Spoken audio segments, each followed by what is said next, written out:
Hello दोस्तों, जय श्री राम। कैसे हो आप दोस्तों? मेरे इस चैनल आशा जी के स्टडी में आपका हार्दिक हार्दिक स्वागत है। दोस्तों, मेरा नाम अमित केवट है। आज हम भारतीय संविधान से रिलेटिव बहुत ही इंपॉर्टेंट क्वेश्चन आंसर लेकर आया हूँ, जो कि हर एक एग्जाम में पूछे जाते हैं। दोस्तों, अगर आप अपने भविष्य में कुछ अच्छा करना चाहते हैं तो ये वीडियो आपके लिए बहुत ज़रूरी है। अगर आपने हमारे इस चैनल को अभी तक सब्सक्राइब नहीं किया है तो चैनल को भी सब्सक्राइब जरूर कर लीजिए, क्योंकि हम जीके से रिलेटिव यानी हर एक एग्जाम से रिलेटिव रोज़ नए नए यूट्यूब चैनल पर वीडियो अपलोड करता हूं, ताकि वो आप तक पहुंच सके और अपना एग्ज़ाम आप अच्छे से क्लियर कर सके। दोस्तों, ये वीडियो अपने दोस्त या रिश्तेदारों को भी शेयर ज़रूर कर दीजिए, ताकि वो भी देखकर अपना एग्ज़ाम अच्छे नंबरों से पास कर सकें। दोस्तों, कहते हैं मंजिल उन्हीं को मिलती है जिनके सपनों में जान होती है, पंखों से कुछ नहीं होता, हौसलों से उड़ान होती है। तो चलिए हम वीडियो की शुरुआत करते हैं। जैसा कि आपका पहला प्रश्न पूछ रहा है, किसी नीति निर्देशक सिद्धांत को प्राय समाजवादी माना जाता है। निम्नलिखित ऑप्शन में से प्रश्न पूछ रहा है, किसी नीति निर्देशक सिद्धांत को प्राय समाजवादी माना जाता है, तो किसको माना जाता है दोस्तों?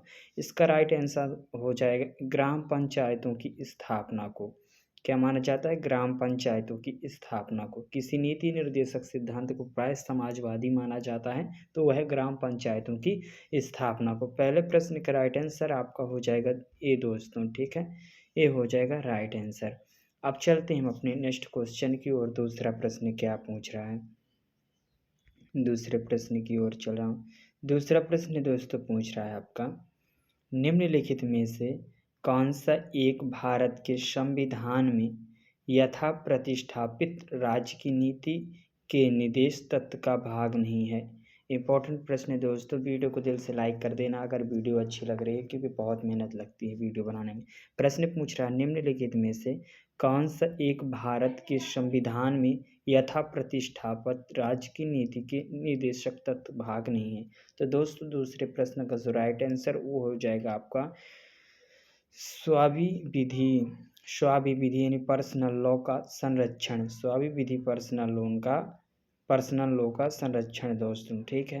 तो दूसरे प्रश्न का राइट आंसर हो जाएगा आपका सी हो जाएगा दोस्तों, स्वाभिविधि पर्सनल लॉ का संरक्षण। प्रश्न ने पूछा है, निम्नलिखित में से कौन सा एक भारत के संविधान में यथा प्रतिष्ठापित राज्य की नीति के निर्देशक तत्व का भाग नहीं है? तो वो क्या है? स्वाभिविधि पर्सनल लॉ का संरक्षण।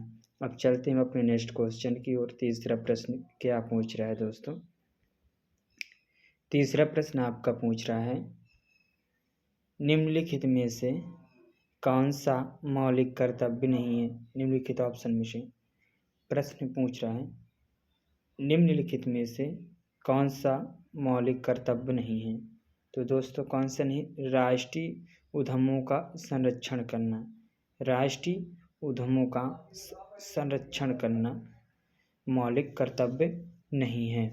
तीसरे प्रश्न का राइट आंसर आपका हो जाएगा बी। बी हो जाएगा आपका राइट आंसर।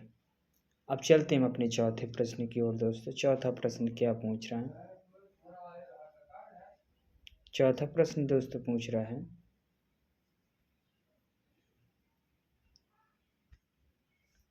संसद के कितने सत्र होते हैं? इम्पोर्टेंट प्रश्न है दोस्तों। प्रश्न ने पूछा है, संसद के कितने सत्र होते हैं निम्नलिखित ऑप्शन में? तो दोस्तों, संसद के उपयुक्त सभी सत्र होते हैं, ठीक ना। बजट सत्र, मानसून सत्र, शीतकालीन सत्र, इन्हें कहा जाए तो प्रयुक्त सभी। तो चौथे प्रश्न का जो राइट आंसर है आपका हो जाएगा डी।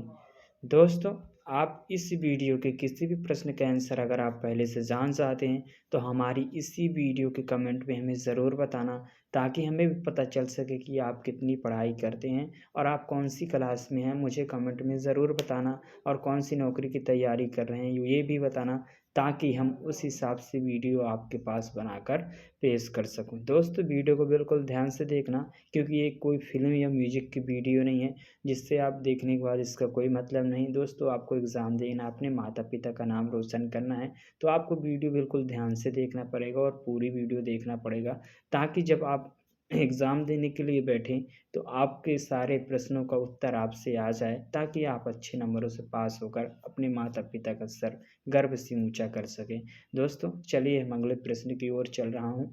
आपका 5वां प्रश्न क्या पूछ रहा है? 5वें प्रश्न की ओर चल रहा हूँ दोस्तों। 5वां प्रश्न आपका पूछ रहा है, सांसदों के वेतन का निर्णय कौन करता है? सांसदों के वेतन का निर्णय कौन करता है निम्नलिखित ऑप्शन में से? तो सांसदों के वेतन का निर्णय जो करता है दोस्तों, संसद करता है। कौन करता है? संसद करता है, संसद।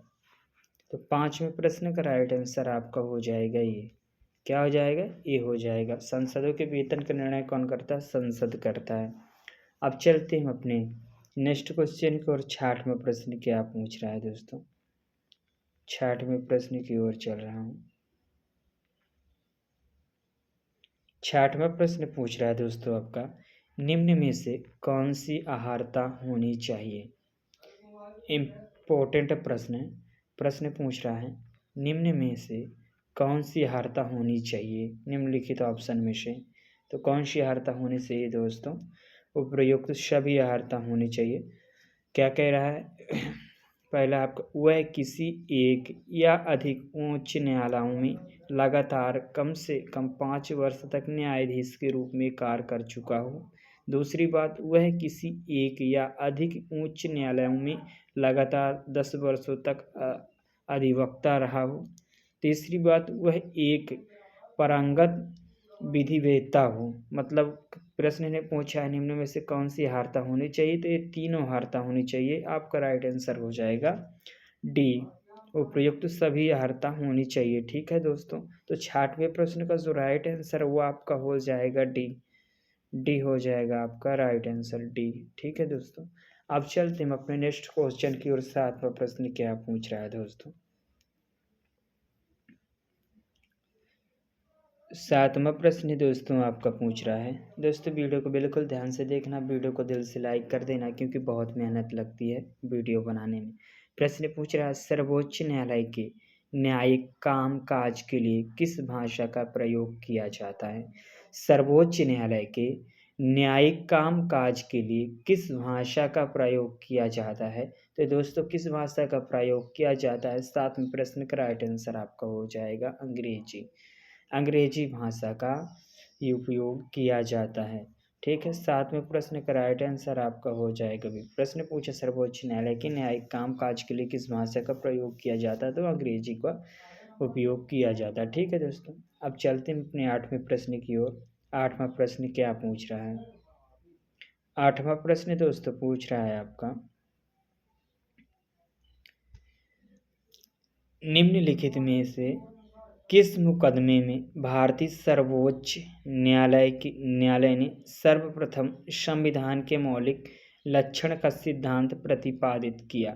प्रश्न पूछ रहा है, निम्नलिखित में से किस मुकदमे में भारतीय सर्वोच्च न्यायालय ने सर्वप्रथम संविधान के मौलिक लक्षण का सिद्धांत प्रतिपादित किया? निम्नलिखित ऑप्शन में से आपका पहला ऑप्शन जैसा गोलकनाथ बनाम व पंजाब राज्य, ऑप्शन बी है केशवानंद बनाम केरल राज्य, ऑप्शन सी है मिनरवा मिल बनाम भारतीय संघ, और ऑप्शन डी है बामन बनाम भारतीय संघ। तो दोस्तों 8वें प्रश्न का जो राइट आंसर हो जाएगा वो आपका हो जाएगा गोलकनाथ बनाम पंजाब। गोलकनाथ बनाम पंजाब हो जाएगा। ठीक है, तो 8वें प्रश्न का राइट आंसर जो आपका हो जाएगा ये हो जाएगा दोस्तों, ये हो जाएगा। अब चलते हैं हम अपने नेक्स्ट क्वेश्चन की ओर।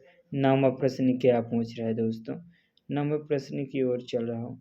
9वां प्रश्न आपका पूछ रहा है, सर्वोच्च न्यायालय के जजों का वेतन किससे आहरित होता है? इम्पोर्टेंट प्रश्न, ये सारे प्रश्न UPSC exam, sub inspector exam में भी पूछे जाते हैं। प्रश्न ने पूछा, सर्वोच्च न्यायालय के जजों का वेतन किससे आहरित होता है? तो किससे आहरित होता है दोस्तों? संचित निधि से होता है। किससे होता है? संचित निधि से आहरित होता है। तो 9वें प्रश्न का राइट आंसर आपका हो जाएगा सी, संचित निधि। सर्वोच्च न्यायालय के जजों का वेतन किससे आहरित होता है? संचित निधि से। अब चलते हैं अपने आखिरी प्रश्न की ओर। 10वां प्रश्न क्या पूछ रहा है दोस्तों? 10वें प्रश्न की ओर।